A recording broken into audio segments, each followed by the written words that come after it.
صحبت اللہ والوں کی، صحبت اللہ والوں کی، اللہ سے ملوا جاتی ہے صحبت اللہ والوں کی، اپنا رنگ دکھا جاتی ہے صحبت اللہ۔ السلام علیکم ورحمۃ اللہ وبرکاتہ۔ بسم اللہ الرحمن الرحیم۔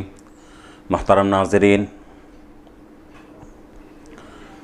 سنن و آداب کا سلسلہ الحمدللہ جاری ہے۔ قضاء حاجت کے سنن و آداب چل رہے ہیں۔ مکمل 32 سنن و آداب ہیں، یعنی کہ 30/2 سنن و آداب ہیں۔ اس میں سے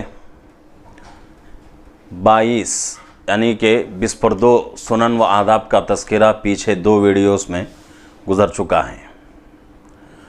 اب اس ویڈیو میں 10 آداب کا تذکرہ ہوگا۔ آج کی اس ویڈیو سے قضاء حاجت کے سنن و آداب مکمل ہو رہے ہیں۔ ادب نمبر 23 20/3، داہنے ہاتھ سے شرمگاہ کو نہ چھوئے۔ سیدھے ہاتھ سے قضاء حاجت کے لیے اگر جائیں یا غسل کرتے ہوئے بھی سیدھے ہاتھ سے شرمگاہ کو نہ چھوئے، شرمگاہ تک سیدھا ہاتھ نہ جائے، اس کی بھرپور کوشش کرنے کی ضرورت ہے، اس لیے کہ داہنے ہاتھ کا ایک مقام و مرتبہ ہے، اور اللہ کے نبی صلی اللہ علیہ وسلم کی سنت یہی ہے کہ ہر اچھا کام جو کہ فضیلت والا ہے، احترام والے جو کام ہیں، ان کو سیدھے ہاتھ سے، داہنے ہاتھ سے پورا کرنے کا اللہ کے نبی صلی اللہ علیہ وسلم کی سنت ہے۔ اور اسی طریقے سے جتنے بھی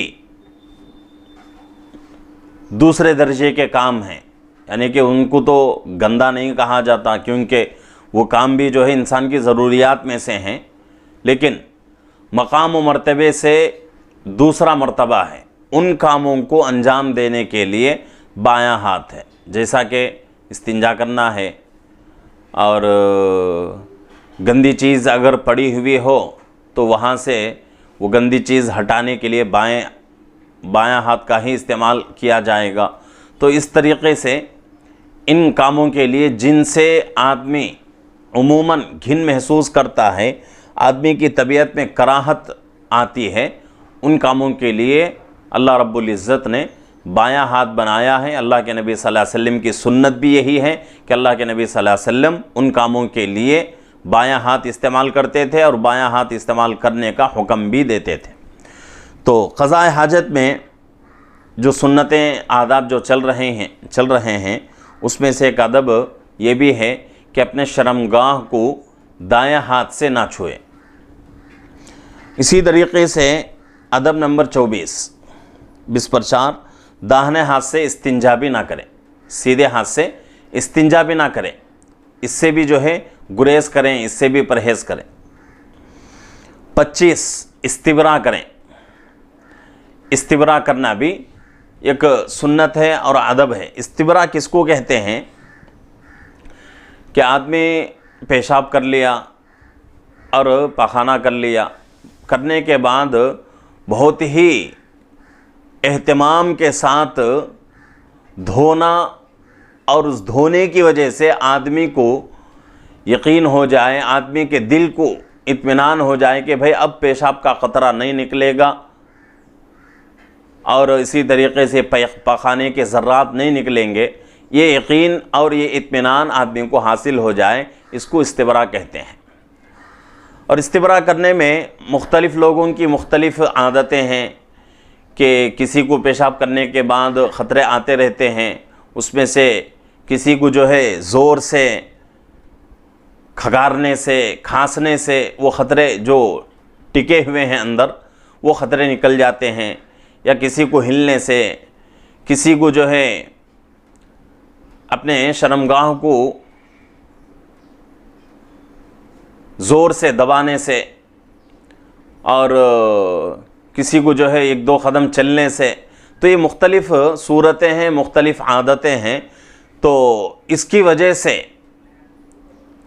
آدمی جو ہے، آدمی کو اطمینان ہو جاتا ہے کہ بھئی اب میں نجاست سے بالکل پاک. تو اس کو استبراء کہا جاتا ہے. استبراء کرنا بھی سنت ہے اور ادب ہے. اسی طریقے سے 26 یعنی 26 ڈھیلے اور پانی دونوں کا استعمال کرے، دونوں کو جمع کرے. ڈھیلا استعمال کرے، بعد میں پانی کا استعمال. اور عام طور سے آج جو پیشاب خانے بنے ہوئے ہیں یا بیت الخلے جو بنے ہوئے ہیں، وہ بالکل جو ہے نئے ڈیزائن کے بنے ہوئے رہتے ہیں، ٹائلز لگے رہتے ہیں اور بہت ہی صاف ستھرا رکھنے کی لوگ کوشش کرتے ہیں. ان جگہوں میں عام طور سے آج کل تو ڈھیلوں کا جو ہے استعمال بہت ہی مزاج جو ہے لوگوں کا ختم ہوتا جا رہا ہے. ڈھیلا کا بھی استعمال کرنے کو آدمی کو یاد آتا ہے جبکہ آدمی سفر پر چلا جائے، کہیں جنگل میں بیابان میں ہو اور اس کو پیشاب کی ضرورت درپیش ہو، اس کے پاس کوئی چیز یعنی کہ پانی وغیرہ نہ ہو، تو اس وقت آدمی کو ڈھیلا یاد آتا ہے. حالانکہ یہاں کہا گیا کہ بھئی ڈھیلا اور پانی دونوں کو استعمال کرے، دونوں کو جمع کرے طہارت میں. اگر کوئی آدمی ڈھیلا استعمال نہیں کرتا، صرف پانی ہی استعمال کرتا ہے، تو بھی کوئی مذائقہ نہیں. ایسی بات نہیں کہ بھئی ڈھیلا بھی استعمال کرنا ہے اور پانی دونوں استعمال کرنا ضروری ہے، فرض ہے، واجب ہے، ایسی کوئی بات نہیں. بس ایک ادب ہے، اگر کوئی کر لے تو بہتر ہے. طہارت میں زیادتی آئے گی، بہتر ہے یہ. اور اسی طریقے سے 27 20% اگر ڈھیلے کا استعمال آدمی کر رہا ہے تو طاق عدد میں ڈھیلوں کا استعمال کرے. یعنی طاق عدد کس کو کہتے ہیں؟ بے جوڑ عدد، جیسے کہ 3 ہے، 5 ہے، 7 ہے، 9 ہے، 11 ہے، 13 ہے، اور اسی طریقے سے 15 ہے، 17 ہے. یہ جو ہے بے جوڑ عدد، اس کو طاق عدد کہا جاتا ہے. اگر کوئی آدمی استعمال کرنا چاہے ڈھیلے، 3 استعمال کرے، 5 استعمال کرے، 7 استعمال کرے، یہ بے جوڑ عدد ہے، یہ بھی ایک سنت ہے. اسی طریقے سے ادب نمبر 28 20 ممنوع چیزوں سے استنجا نہ کرے.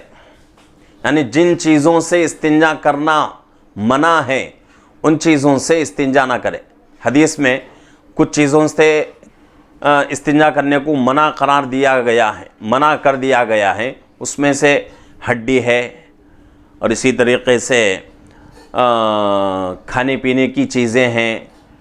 اور اس سے پہلے بھی جو ہے بات، ایک مسئلہ آیا تھا کہ پیپر سے، کاغذ سے استنجا کر سکتے ہیں یا نہیں.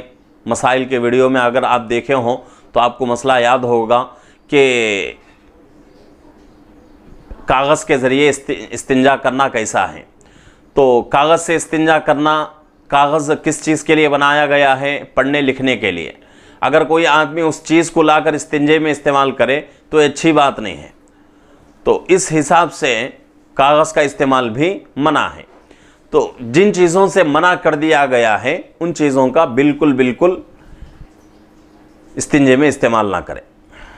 اسی طریقے سے ادب نمبر 29 استنجے سے فارغ ہو گئے، فارغ ہونے کے بعد اب باہر نکلنا ہے. باہر نکلتے وقت ادب یہی ہے، سنت یہی ہے کہ بیت الخلاء سے جب باہر آئے تو باہر پہلے داہنا پیر رکھے، سیدھا پیر. جیسا کہ جاتے ہوئے بیت الخلاء میں اندر داخل ہوتے ہوئے کون سا پیر رکھنا سنت ہے، ادب ہے؟ بایاں پیر الٹا، دیواں پیر رکھ کر اندر جانا ہے. باہر آنے کے لیے دایاں پیر باہر رکھ کر اندر آنا ہے. یہی سنت ہے اور یہی ادب ہے. ادب نمبر 30 بیت الخلاء سے باہر نکل کر دعا پڑھیں. بیت الخلاء میں رہتے ہوئے نہیں، ضرورت سے فارغ ہو گئے، بیت الخلاء سے باہر آ کر دعا پڑھنا ہے. دعا کیا ہے؟ غفرانک الحمدللہ الذی اذھب عنی العذا وعافانی. یہ دعا آپ کی اسکرین پر بھی دی جا رہی ہے، تو اس کو ساتھی سیکھیں. ناظرین سے گزارش ہے کہ مسنون جو دعائیں ہیں ان مسنون دعاؤں کو یاد کرنے کی کوشش کریں، اس سے بہت فوائد ہم کو ملیں گے. تو بیت الخلاء سے باہر آنے کے بعد دعا پڑھے. اب اس کے بعد 31 یعنی کہ 30 پر 1واں ادب، قضاء حاجت کو اللہ کا فضل و احسان سمجھے. پیشاب ہو، پاخانہ ہو، جو باہر نکل رہا ہے، غلاظت ہے، گندگی ہے، باہر نکل رہی ہے، یہ بھی اللہ کا احسان ہے. اگر یہی پیشاب باہر نکلنا بند ہو جائے، یہی پاخانہ باہر نکلنا بند ہو جائے تو آدمی کی زندگی کتنی مصیبت والی زندگی ہو جائے گی. یہ بہت بڑا عذاب ہے اللہ کا. کبھی کسی موقع پر انشاءاللہ ایک واقعہ اس کے اوپر میں عرض کروں گا. تو اب اس کو یہاں اتنا سمجھیں کہ بھئی قضاء حاجت اللہ کا بہت بڑا احسان ہے، فضل ہے، اس کا شکر ہے.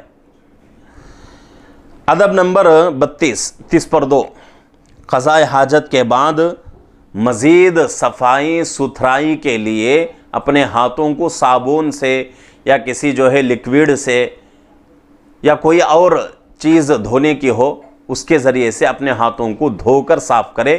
یہ صفائی اور ستھرائی کے لیے بہت ہی بہتر ہے. ویسے تو ہاتھ بھی اگر دھو لیے صرف تو بھی صفائی ہو جاتی ہے.